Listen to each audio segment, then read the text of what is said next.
Welcome, everyone. Thank you. Apologies for my voice. I went to karaoke a few nights ago and it's a bit hoarse. So, yeah. Anyway, I hope you're all here for Deception for ICS. Otherwise, you're in the wrong room. Time to get out. My name's Brent Muir. I work for Mandiant, which is now part of Google Cloud Security. I've been with Mandiant for just over 3 years. Prior to that, I spent 4+ years in banking, and then prior to that, 12 years in government agencies doing DFIR, digital forensics, malware analysis, et cetera, et cetera. These days, I work with clients on the proactive side, so hardening environments, making their systems a lot more secure than where they started, including for some ICS clients. So we're going to kick off today. Brief agenda. I don't have a lot of time and I got a lot of slides, so I do apologize. So we're going to go over the problem statement, some deception strategies. Hopefully you can all hear me. A bit of in practical terms, how we do deception for ICS. So I'm going to be looking at APT 44. And then I've got some ICS honeypot guidance there as well at the end. And if we've got time, we'll do questions outside because I don't think there's any time in the room. Okay. So problem statement, why are we all here? So security operations centers are drowning in alerts. For anyone who's ever worked in a SOC, you're dealing with a whole bunch of compliance use cases and detection logic these days. It's not really security related. And so it's just too much noise to go through. Additionally to that, we've got APT groups who are always looking at the newest ways to bypass security controls, making it harder to detect their activities versus legitimate activities inside the environment. And threat hunting is great.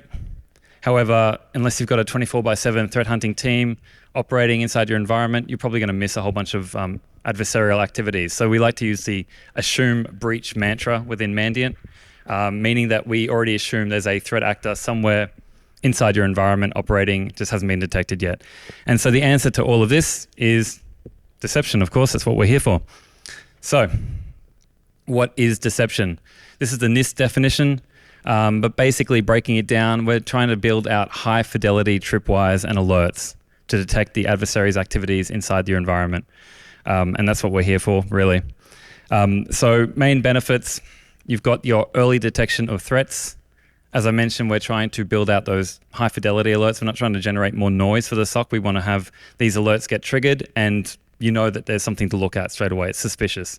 They shouldn't be getting triggered by the average user unless it's inside a threat type scenario. On top of that, we've got the increased situational awareness of using deception. So when you detect some of these activities and these tripwires being triggered, you can then use some very forward-thinking mantra and shift them into honeypot environments and then monitor their activities, and you gain a lot of adversarial knowledge that way that you wouldn't gain otherwise just by mitigating and kicking them out of the environment. If you move them to a honeypot environment that has no other production system or data access, you can then monitor and learn exactly what they were after, what their actions and objectives were, and that can lead to better detections and adversarial knowledge in the future. Thirdly, you can reduce false positives. As I mentioned, we're talking about building out and fine-tuning these alerts. They shouldn't just get triggered by benign activities. We can enhance your incident response because, again, if you think about the normal SOC environment, you've got all these alerts coming through and you've got different priorities, critical, high, whatever. But when these ones trigger, it's critical. You know something is going on straight away. You know exactly which system it is, which alert's been triggered, and you need to step on it and get onto it. And lastly, it's cost effective. So we don't sell deception technology at Google. What I'm talking about here is using your existing security control stack and your existing tooling coupled with open source tools as well. So when we're talking about deception, we're talking about operationalizing the Mitre Engage framework. And if you haven't heard of the Mitre Engage framework, you should definitely have a look. It's a very, very useful adversarial engagement framework. And there's 9 stages, and I'll go through them in the example a bit later. But at the high level, you've got the 4 stages there on the right. So we're collecting threat intelligence about the threat actors who are targeting your environment. So why are they targeting your environment? What kind of assets are they looking to target? We then analyze all of that and then identify opportunities to build out deception tactics for each of their adversarial campaign. So as I mentioned, to operationalize it, we're looking at the threat actors who are targeting you, the reason why they're targeting you, and the actual assets they want to target. So in this case, we're talking about ICS environments. So if you're a utility or an energy company, water, and you're concerned about your most critical assets there, how would they gain access? So what is the attack path that they would take to gain access to those environments and those assets inside your ICS environment? And so we need to design the deception tactics accordingly based on that attack path modeling, that threat attack path. And that's the best way to place these deception lures and these other canary type items. Once we've designed it, we obviously deploy it. And in the deployment stage, there's a lot of fine tuning because, again, we don't want to create noise. We're not trying to make an alert that never gets looked at because it's just always a false positive. We're trying to build out these high fidelity alerts. So we spend a lot of time in that iterative stage of fine tuning these detection logics, making sure there's no accidental tripping of these events. I've seen organizations in the past where they've built in deception personas based on AD credentials, and every day at 2 a.m. there was an activity across the entire domain, and so it triggered the same deception AD credential alert every single day. It was no value at all to the customer. So you got to make sure you're fine tuning it and not having any of those those noise kind of activities coming in. And lastly, you want to monitor your deception tactics. And obviously, threat actors are going to change their TTP, so it's an iterative stage. You've got to always be analyzing which threat actors are targeting your environment and then build out accordingly. Okay, so we're just going to go through a breakdown of APT44. But before we do that, we're going to cover off a couple of common deception tactics that we use. First one is lures. So these are like breadcrumbs, decoys, trying to get the adversary to have a look at these items within your environment. And they could be documents, they could be API keys, SSH keys, it could be anything basically. Then we've got personas, so we're talking about fictional fake accounts. And again, that could be Active Directory, it could be social media accounts, depending on what you're trying to create a fake persona for. And then pocket letter there is around the artifacts you would typically find on a system. So if you think about a HMI or even just a workstation in your environment, when an adversary hits one of those environments, if it's a honeypot environment and there's no other documents on there, no other internet browsing history, no other recently opened documents, it's going to look very suspicious and they're going to know that something is up. So you want to build out these fake items within those environments so that they're masked from the adversary. These ones are more aligned to the honeypot ICS, which I'll talk about in a minute, but we're talking about artifact diversity. So again, you're trying to emulate your current environment. So if you're using certain protocols, certain application stacks, you want to replicate that in your honeypot environment. Because again, if a threat actor hits that environment and there's nothing else going on in there, they're going to know something's up straight away. So we don't want to do that. So we're talking about different physical or virtual honeypot devices, network protocols that are being used, application stack that's being used, and then lastly, they introduce vulnerabilities. So, for example, if you know that there's a software package that has an exploit available and you'd like them to they've used it in the past, they've triggered that CVE in the past, you might want to put in that vulnerable version of that software to see if they take that same path inside your honeypot environment. Okay, so now we're going to go through the APT44 plan. APT44 targets critical infrastructure, which is why we're talking about it today. So energy, utilities, and the like. It goes by many names. They're all there in tiny font. Hades, Sandworm, Grey Energy, etc. But basically, in the plan stage, we want to build out what we want to have happen inside our deception strategy. So in this case, we're trying to disrupt and detect the activities, but you could also say you want to motivate them to move towards a honeypot, depending on what you're trying to achieve. In the second stage, it's the collection stage. So I don't expect you to be able to read that because I can't even read it from here. But basically, these are the tactics, techniques, and procedures based on APT44. And you want to be collecting all that raw threat intelligence from the adversaries that are targeting your organization. Additionally to TTPs, we're also collecting the malware. So whatever malware that has been known to be used by APT44, we want to collect all that raw threat intelligence as well as the tooling associated with that threat actor.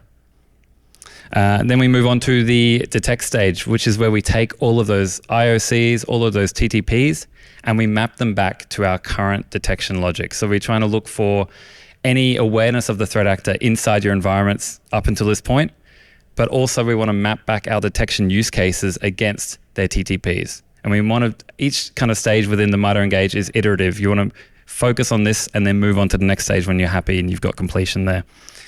So if there's additional detection use cases that you need to develop based on those TTPs and IOCs, then you're expected to do that and then move on to the next stage, which is the prevention stage. I really enjoy hardening environments and stopping adversaries, be it the red team or APTs, etc. And this is something that's really close to my heart. So in the prevention stage, we're looking at your security control, stack, and how you can prevent and mitigate these threat actors from actually achieving their campaigns to begin with. So we want to map, again, all of these TTPs. So in this case, we've got just a few selected there, and we want to map them back to our security control posture. So that first one there is on spear phishing. You might have an email security gateway. You might be doing URL sandboxing, etc. Command and scripting interpreter. You might be deploying application allow listing, etc. I think I've got scripting engines and high-risk binaries. You'll be aware that a lot of adversaries these days are living off the land. I like to take it a step further and call them high-risk binaries, because there's a lot of things that are high risk that the average user should not be able to run. Things like PowerShell. If you do want to run PowerShell, you should have security groups set up to say, this is our security group for PowerShell. Here are our digitally signed scripts that are PowerShell signed with our PKI infrastructure. We're going to allow that. Otherwise, no one can run PowerShell. So high-risk binaries is just something I like to throw around, but basically it's taking lol bins and taking it a step further. And there's remote services there. So obviously, privileged access management is very important for those who understand the Purdue model and that segmentation of the different Purdue stages. Having some additional authentication mechanism for anyone who's getting access to your ICS environment is very important. In the organizations I work for within ICS, anyone who accesses the ICS environment, the OT environment, I consider that a privileged account. Even if they've got standard permissions, all of that critical infrastructure that's living in there is highly sensitive and highly important. So I make sure that they all get routed through these kind of channels. And then we move on to the direct stage. So this is the first stage where we're actually deploying some deception strategies. Again, you want to map back the adversaries' campaigns to deception strategies. So in this case, we're looking at the reconnaissance kind of stage of APT 44. They like to, gain information about organizations through social media. So we might want to build out a fake LinkedIn profile. Obviously, to make it look real, you want other people within the organization to be connected to it. But then once you've got it all set up and it's got enough connections to look legitimate, you want to then build out your detection use cases based on anyone trying to interact with that account, sending them PDFs, emailing the email alias that goes along with that account, etc. And that can be your first kind of understanding of the adversaries targeting your organization.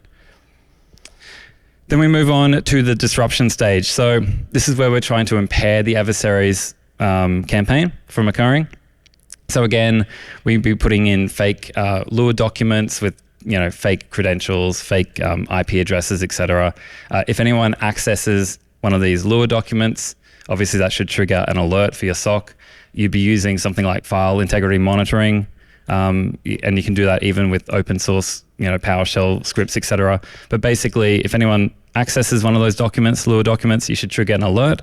And on the back end, if they try and then use any of the information from the Lua document, it should be all fictional and trigger more alerts for you. Either way, you should pick up what's happening there. You can also, create AD accounts, disable them, put those credentials into memory and in different different systems around the environment. And if anyone tries to use those credentials, it should trigger an alert. Next stage is the reassure stage. So we want to add authenticity. This is where we're doing things and starting to build out that honeypot environment, right? So you have a few options. Obviously, if you just want to get the threat actor outside of your environment as soon as possible, you can have an early triggering of a deception Lua and then just isolate that host and investigate, kick them out. But if you are a risk-adverse organization, you want to learn more about what the adversary is doing, then you're going to want to shift them to a honeypot environment and just keep monitoring to learn more. So in this case, we've got some more Luas there, and we might be credential caching in memory. So I'll give an example of that. This is a very useful example. You can use open PowerShell scripts, or you can just use command key command within Windows, and you can cache those fake AD credentials into memory. You can do this across your entire estate on every SOE build. Whenever it starts up, you can have a script that runs this, and it doesn't impact anyone using those machines. The only time you're going to see these credentials in memory is if someone dumps LSAS, so Mimikatz, etc. Otherwise, it just sits there in memory. It doesn't hurt anyone, right? So what I like to do is create an AD account, log into a brand new SOE environment that'll build all your garbage, Windows directories, user profile, app data, junk, and then start populating that environment, like the fake profiles, documents folder with Lua documents and other things like that as well. And then I like to cache all those credentials into memory. And then every time I spin up a new SOE build, new standard operating environment build for Windows, it's already got all of that built in. So you can just deploy that at scale. Again, you can use those credentials in RDP connection files. If you're in Linux and you want to do the same thing, SSH connection files, for example, you just cache those credentials, add those fake details in there, and if someone picks them up, they're going to trigger an alert. Next stage is motivate. So again, we want to encourage the adversary to conduct their campaign. So this is where we're talking specifically about that honeypot environment. We want them to be conducting all of the aspects of their campaign till they get to their final stage actions on objectives. So building out the network diversity, etc. And I'll go into that in a bit more detail in a second. Oh, I'm getting a 5-minute signal. I'm going to have to go real fast. Okay, last stage is the analyze stage. I hope that's not me. I don't know. Hopefully not. Either way, analyze stage is when we... I don't know. Is that coming from the speakers? No. Okay. The analyze stage is where we're reviewing the adversary's campaigns at the end. Basically, you should have a report that goes hand in hand with your IR analysis report, and you should show what went well, what was triggered, what didn't trigger. Maybe realign some of those deception tactics and deploy them in other organizations other systems and places. And now we're just going to cover off on the ICS honeypot. So again, we're talking about that network diversity, application diversity, and artifact diversity. And it's part of that disrupt, reassure, and motivate stages of the Mitre Engage framework. So we've got a few design goals for an ICS honeypot. First one is do no harm. We don't want to have any connection to your production OT environment or OT systems. Second rule is do no harm. Fight Club reference. So the honeypot should be indistinguishable. So what we're trying to do is make it look exactly like your production OT environment. So whatever protocols, whatever kind of PLCs you're using, all of the same stuff should be emulated inside the honeypot environment. It should be minimal overhead once you've got it deployed. Obviously, it's logging into your SIEM or wherever, but basically you shouldn't have to touch it and update it for support reasons. It's designed to only gather adversarial knowledge. So if you don't want it to gain additional TTPs, you just want to kick them out, then this is probably not for you. But this is designed to gain that adversarial knowledge. And it should keep them busy, right? We're trying to keep them away from your production OT environments. Okay, any interaction should be suspicious. No one should be touching these systems, these networks, these assets. Okay, so we talked about this earlier, some key benefits there. There's a lot of tooling you can use. Pick your virtualization stack of choice. There's a whole bunch of open source tools out there as well, HoneyD, containers, etc. Even Python virtualized environments will work for a lot of this as well. And we want to cover off the common ICS protocols, only targeting the ones that you're using. Like, there's no point putting BACnet in there if you're not using BACnet, right? Lots of different protocols as well to be covering off, not just ICS. So you got SSH, RDP, etc. If you think about your current path to get into your OT environment, replicate that. So you probably would have all seen this before, just the standard ICS ports. So in terms of Purdue placement here, this is the standard kind of Purdue model here. So if you look at the table on the right, you'll see you've got different levels and different kind of honeypot environments and systems. So we've got IDP hosts, jump hosts, etc., VPNs, historian databases, etc. These are the kind of things you want to replicate. For the PLC RTU levels, you can use listeners. You don't have to actually have an interactive device at that level. If you don't want to go down that emulation path, you can just use a very simple listener on those ports to see if anyone's trying to connect to them and what they're trying to do. And then you want to monitor. So we want to monitor from the network traffic aspect, but also any interactive logins. So we want it to be almost like you're running a keygen in these environments. If they run any command, we want to have that granular level logging so we know exactly what they were trying to do, what they were trying to access. And you got to build out those detection use cases as well. So obviously any interaction will trigger an alert, but when it comes to the honeypot specifically, they're going to be doing a whole bunch of different activities. You don't want to be triggering a billion alerts for that, but you want to be monitoring it at least, right? And bring it all together. We have a mantra at Mandiant, which is the theory of 99, which means 99% of attacks against ICS are going to start in your IT production environment. So realistically, you want to build out a honeypot that covers off IT production and then a separate honeypot that covers off your ICS environment so you can cover off a standard kind of attack path that you would see. So basically these are the steps I would follow. Decide on the subnets you want to emulate, decide on the placement, decide on and build out those lures pointing to that honeypot environment. If you've got a SOAR, security orchestration platform, you can actually shift people directly to those subnets, those honeypot subnets. Otherwise, you might have to manually do some things. But basically, you want to make it as easy as possible to get those threat actors into your honeypot environment. And I've got some key takeaways because I think we've got to wrap up. And the first one is know your adversary. So conduct your threat intelligence, threat profiling, understand the adversaries who are targeting your organization and why they're targeting your organization and what assets they want to target inside of your organization. Second one is to know your environment. So know those crown jewels, know those critical assets that are important to you. And the third one's deploy deception. It's not that hard. If you do it following these kind of methods and this framework, it's quite straightforward. You can do it for free. So no reason why you shouldn't be thinking about this. And so thank you. Thank you for your time.